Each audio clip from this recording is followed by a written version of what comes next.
sekarang setelah itu semua diambil, otoritas itu dikembalikan kepada kita. Saudara, sekarang kita adalah orang yang punya otoritas, kita punya perkataan Allah, kita hidup semua yang milik, yang ada di dunia adalah milik kita, dan segala yang bukan dari Allah Tuhan akan cabut sampai ke akar-akarnya. Bagaimana Tuhan mencabut? Yaitu dengan cara menanam firman Allah, menanam tanaman-tanaman Allah. Akan selalu ada tanaman dalam diri kita yang akan mengcounter tanaman Allah. Akan selalu ada. Kalau dikatakan Allahku akan memenuhi segala keperluanmu, akan muncul tanaman lain. Ya, tapi kan saya begini. Itu tanaman bukan dari Allah, cabut saudara. Allah oleh bilu-bilunya aku sudah sembuh, lalu bilang, ya tapi kan ini penyakit turunan. Itu bukan dari Allah, cabut. Aku akan hidup berkelimpahan. Ya, tapi kan aku cuma begini pekerjaanku. Itu bukan dari Allah. Cabut, tanam yang dari Allah. Tanam terus. Tugas kita adalah menaruh segala sesuatu dari pikiran yang kita baca dari firman Allah, taruh ke dalam hati supaya tertancap, dan semua yang bukan dari Allah itu akan tercabut keluar. Mengapa saudara? Karena Allah ingin mensupply, atau dalam bahasa Inggrisnya provision, nafkah itu yang sesungguhnya adalah dari Allah. Tuhan tahu pikiran kita akan selalu provision minded. Nafkah minded, nafkah, semua akan dihubungkan ke situ.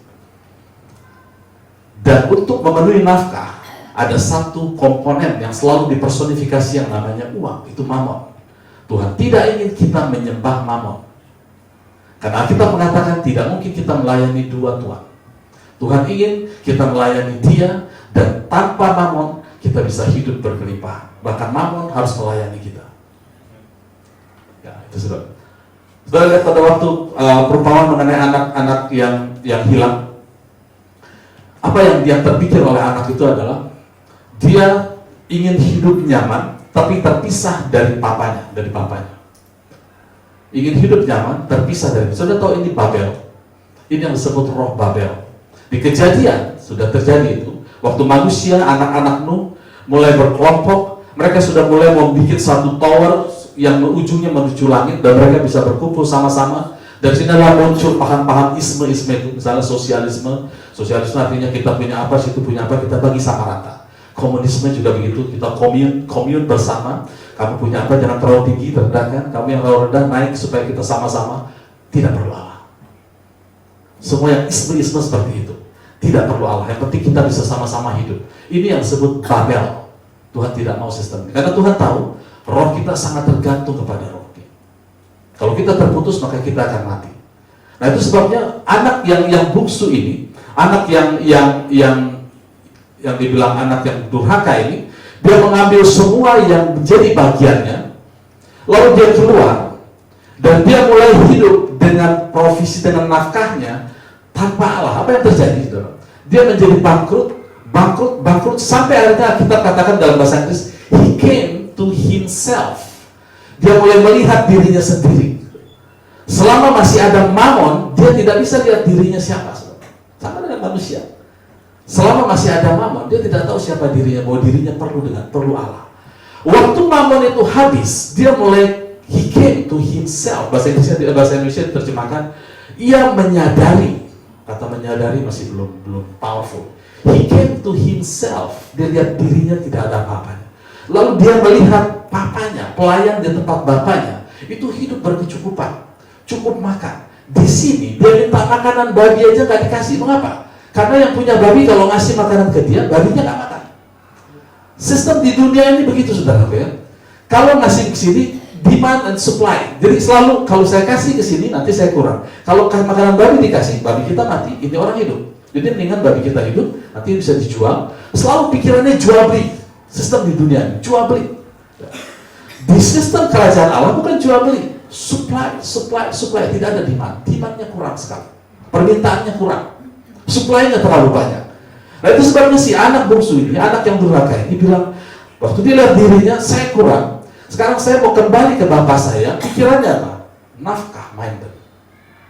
Lalu dia datang kepada bapaknya. Dia tidak sempat mengakui bahwa aku berdosa, aku menjadi pelayanmu. Kenapa, saudara? Aku ingin menjadi pelayanmu Bapak supaya aku bisa makan.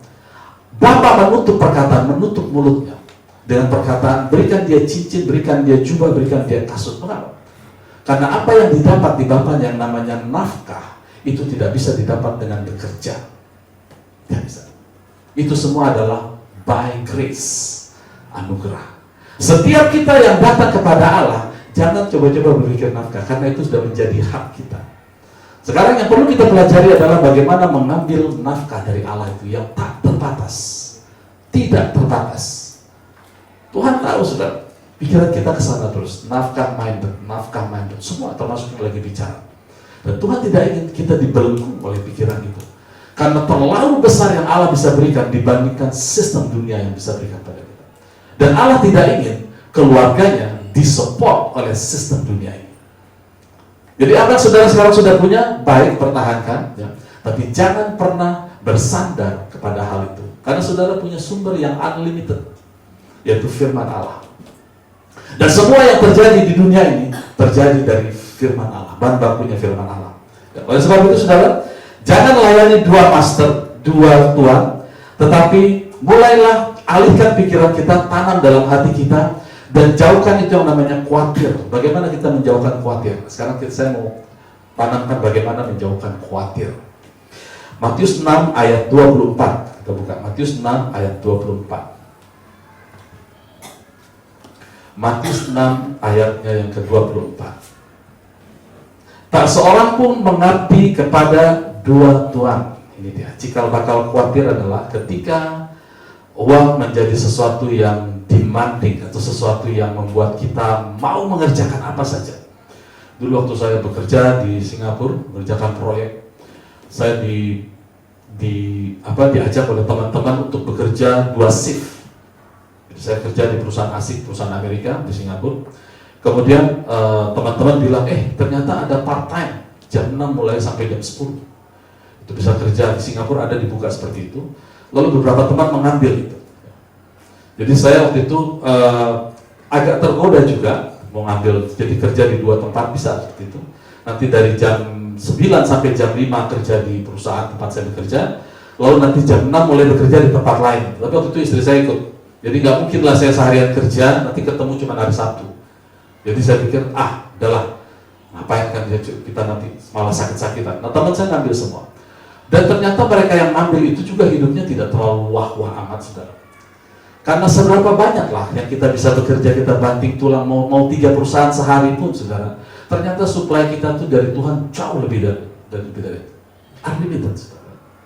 Jadi, kalau sampai uang minded, nafkah minded, maka kita akan menjadi melayani mamon. Nah, di sini dikatakan, tak seorang pun dapat mengabdi kepada 2 tuan, karena jika demikian, ia akan membenci yang seorang dan mengasihi yang lain, atau ia akan setia kepada yang seorang dan tidak mengindahkan yang lain. Kamu tidak dapat mengabdi kepada Allah dan kepada mamon. Tidak bisa. Ayat 25. Karena itu aku berkata kepadamu, jangan khawatir akan hidupmu, akan apa yang hendak kamu makan atau minum, dan jangan khawatir pula akan tubuhmu, akan apa yang hendak kamu pakai. Bukankah hidup itu lebih penting daripada makanan, dan tubuh itu lebih penting daripada pakaian? Khawatir. Bagaimana kita bisa khawatir? Coba disuruh ke King James. Ini dia caranya khawatir, supaya saudara bisa menghindari khawatir.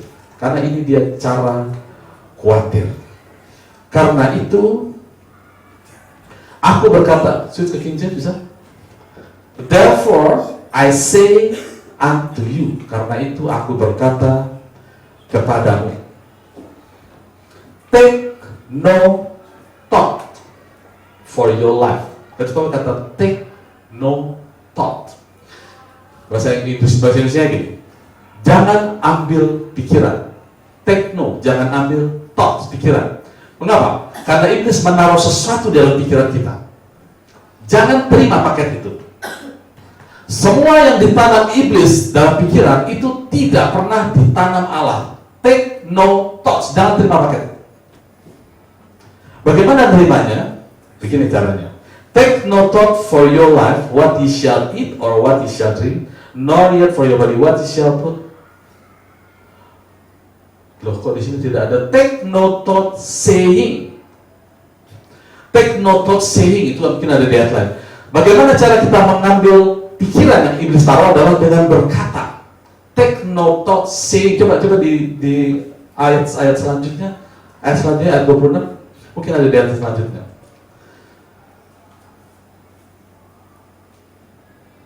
Terus lagi 27.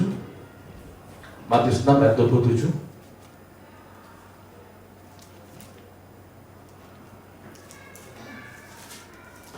Take no thought saying. Di situ ada saying. Jadi mengambil pikiran atau khawatir itu adalah dengan berkata. Take no thoughts, tidak ada di sini. Janganlah kamu khawatir. Oh, ayat 31. Ayat 31. Therefore take no thought saying. Ya, berkata. Jadi bagaimana saudara mengambil pikiran iblis tanpa sadar adalah berkata. Pada waktu kita berkata, iblis taruh pikiran, hidupmu akan susah. Ini masalah. Ini akan jalan buntu. Lalu kita berkata, itu kita tanam dalam hati kita. Tuhan katakan yang Tuhan tidak tanam, dia akan cabut. Tuhan tidak ingin kita hidup dari tanaman yang tidak pernah dia tanam. Oleh karena itu saudara, sekali lagi saya katakan bahwa segala tanaman yang Tuhan tanam di Kejadian 2 ayat 1 dan Kejadian 1 ayat 31 itu sangat baik. Kalau saudara ingin tahu provision atau nafkah saudara ada di sini semua. Sangat baik.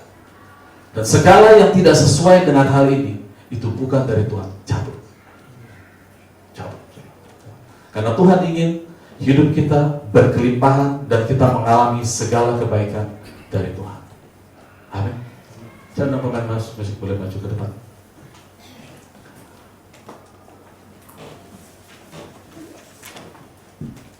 Kita akan sembah dia, El Shaddai, El Shaddai.